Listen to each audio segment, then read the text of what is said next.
This is one of my one of my worst ideas, truly. Oh God, I'm about to burn myself. Ooh. Hey everyone, I'm Claire Saffitz. We're in my home kitchen. Today I have a recipe from Dessert Person that you can take with you through any season. It is my goat cheesecake, sort of a lighter, better version, I think, of the classic. Very customizable to any season with fruit on top.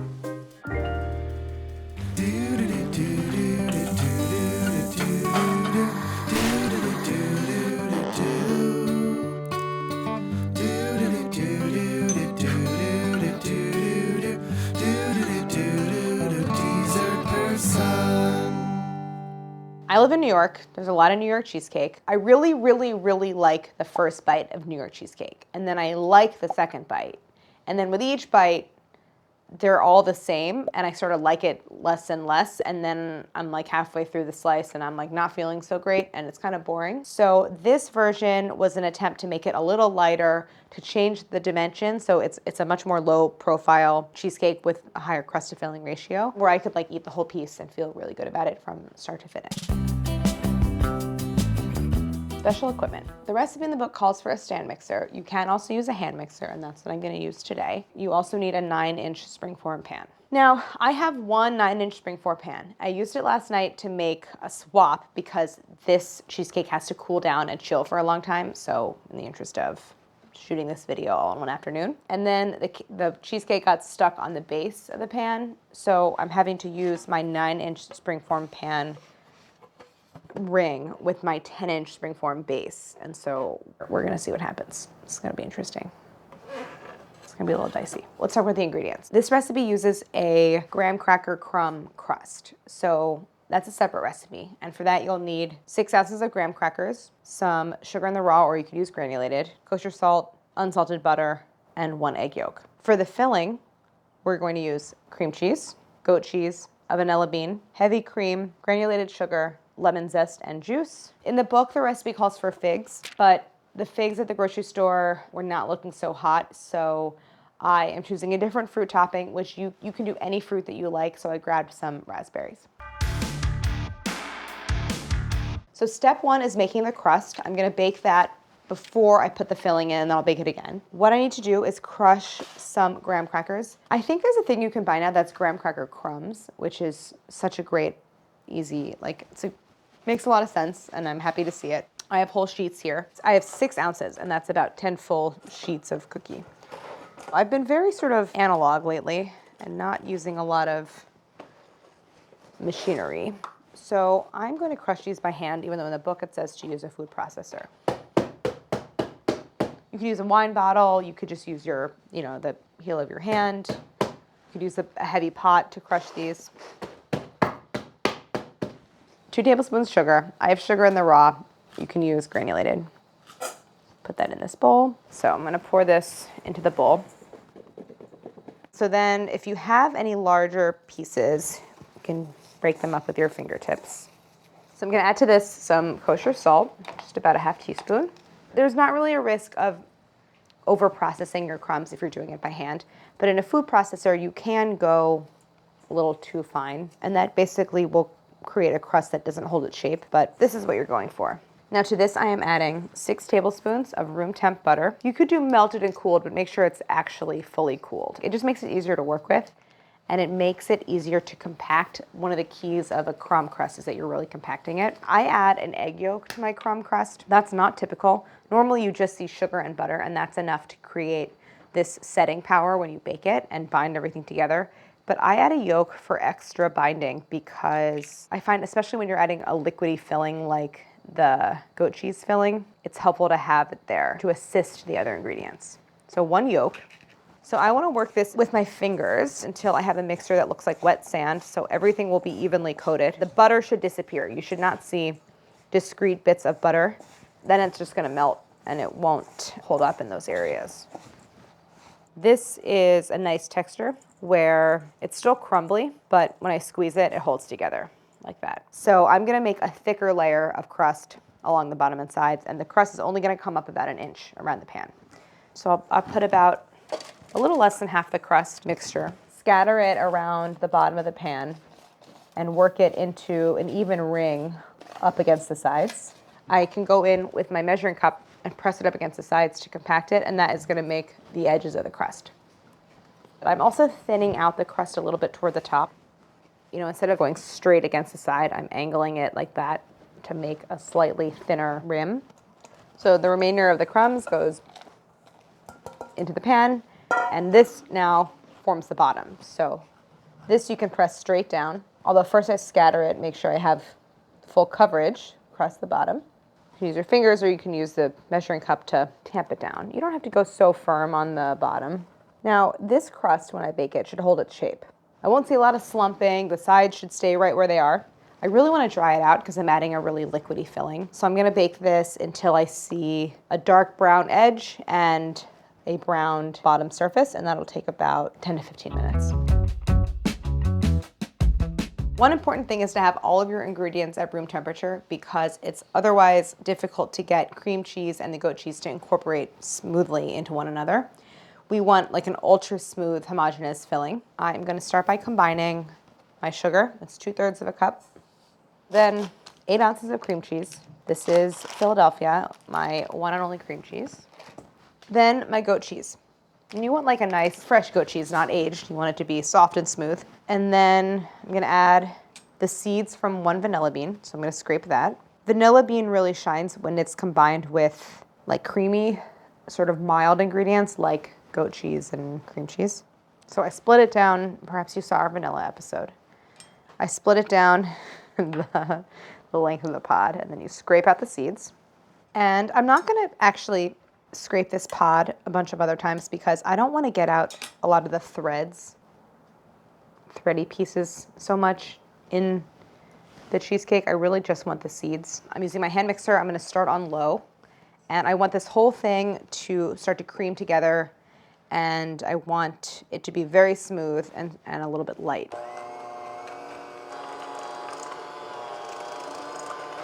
And then you can increase the speed a bit. And periodically scrape down the sides.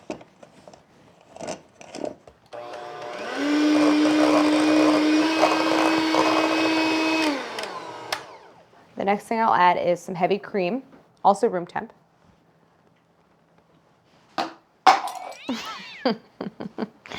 I'll get it later. I'm finely grating the zest of a lemon. The recipe calls for 1 tablespoon finely grated, and that's basically 1 lemon. I'm fascinated to watch people's zesting techniques because I've always done it this way, but a lot of people do this, which I've never really tried. It makes sense because you're like holding onto the zest, and then you're able to see, I suppose, how much you're taking off. So there's a lot of good arguments for using this technique, although I just don't. Scrape all that zest in. Now I'm gonna do some juice, 2 tablespoons. Typically, you'll get a 1/4 cup of juice from a decently juicy, medium-sized lemon. I'll probably get what I need out of the half. That goes in. And now I'm gonna add my eggs, and I'm gonna add them 1 at a time. I wanna beat these in, starting on low.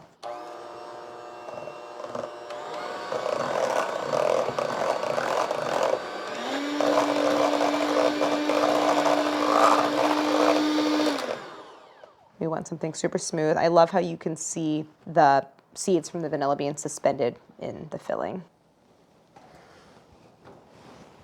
So we have golden brown edge and surface. It's a little soft to the touch, but will firm up as it cools. And in the meantime, I'll turn down the oven to 325. So it is the egg that is going to set as this cooks and give you that solid, really creamy cheesecake layer. When you are baking a custard, especially in cheesecake form, you often use a water bath, and that means that the pan is set inside of a larger vessel of some kind that's filled with a little bit of hot water, and that water inside the pan is moderating the temperature in the oven and giving a very gentle heat to the filling. What you want to avoid is water getting from the water bath into your cheesecake. A springform pan is designed to allow you to unmold whatever you've baked in it without inverting it. And that's something that you use for something like a cheesecake, which has a delicate top, or something that you don't want to turn over. So as such, there's always a seam at the bottom of a springform pan. where the ring attaches to the base. What happens is, in a water bath, inevitably water seeps in. And so I have all sorts of methods that I use to create a barrier so that no water seeps in. But just know that it's very, very common. It's a problem that I have a lot.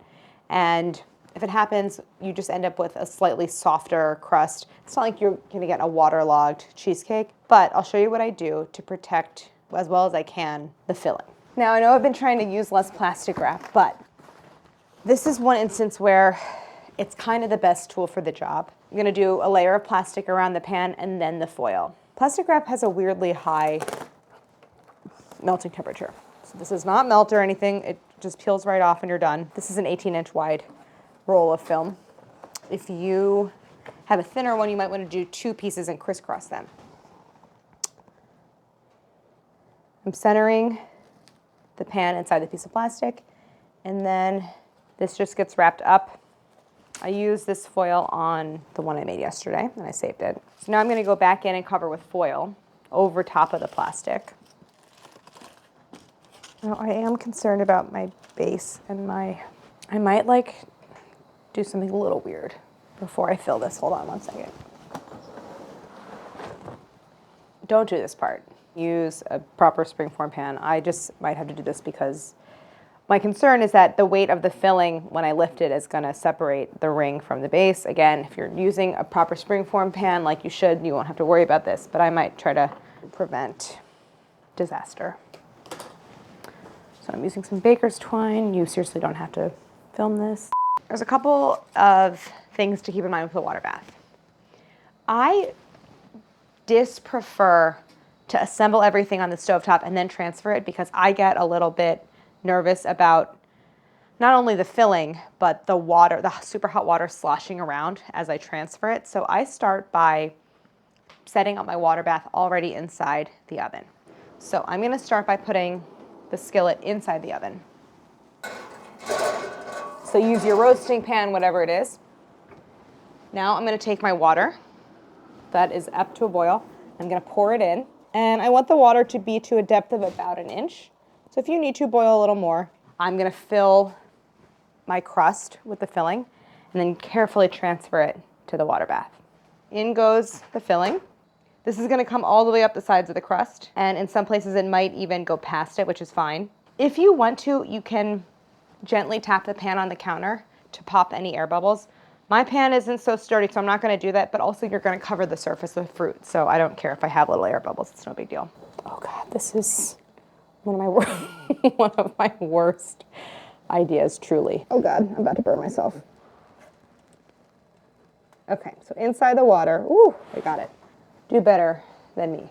So we don't want to overcook cheesecake because what happens is you cook those eggs in the filling, and then as they cool and steam escapes, they kind of tighten up and then you get cracking. We want like a nice, even surface. So we'll check back in about a half an hour and see how it's doing. So now that the water isn't boiling, I'm less terrified of it. So let's see if I can lift the whole thing. I mean, I'm starting to think that this may be something I want to do on all springform pans because look at how easy it is to lift out of here. One of my worst ideas, truly. I want it to wobble a little bit because we're going to let this cool inside the oven for a while in the water bath. And the heat that's in there is going to gently finish cooking the filling, and it's going to very gently cool. What we don't want is to shock it and bring it into a cool environment where the egg is going to contract and then we get a cracked surface. We do not want that. Now, I would say 2 hours in the oven, then transfer it to the fridge and let it chill for a couple hours in the fridge. I already have one that is set up and chilled, so I'll show you how to put it all together. It's beautifully set, no cracking on the surface. There are some little craters because those were where the air bubbles were, but we are going to finish this with some fresh fruit on top and you won't see that. I like to do this with raspberries. I like to crush some of them and release some of the juices. So I'm gonna crush a handful of them with a little lemon juice. I used a lemon earlier. I'll use some of the juice here. I think that I have underappreciated raspberries. Growing up, we had raspberry bushes in our backyard and I would eat them on my way to school. Why don't I use some vanilla sugar, which I have left over from our vanilla episode. Okay. Little sugar. I'm sort of like juicing these in a sense. I want this to create a bit of a syrup. So now I have this kind of jammy mixture and I'm going to fold in some of the other raspberries. You could do poached rhubarb in the spring. That would be beautiful and delightful. If you were doing blueberries, I would do something similar to get some, juiciness from it. Crush some, get some, let them macerate, meaning basically let them sit with sugar so it draws out some of the juices. I feel like I'm in the Great British Baking Show.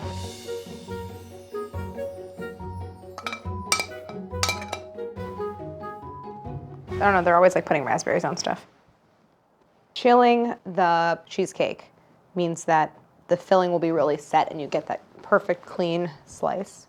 Now that I said that, I have to cut that. The filling is such a great combination of like very set, so you get this razor sharp cut, but it's also soft and creamy and delicious and just kind of like yields to your fork. And it's really not overly sweet at all. Just the perfect canvas for delicious seasonal fruit, but also so good on its own. You have to like goat cheese. Usually sometimes when I call something interesting and it's food, that's not a compliment necessarily, but in this case, it's interesting. Like it's interesting to eat. I want to keep eating more. And it's not like a more classic New York style cheesecake where there's a lot of sameness to it. It's just a really delicious and interesting dessert. So I hope you try it. Maybe it will change your mind about baking, that you're using what is normally a savory ingredient in a sweet recipe and finding that you like it even more than the classic all cream cheese version. Give it a try, a great thing to make for all of the spring fruit that's coming into season. So thank you for watching, and like and subscribe.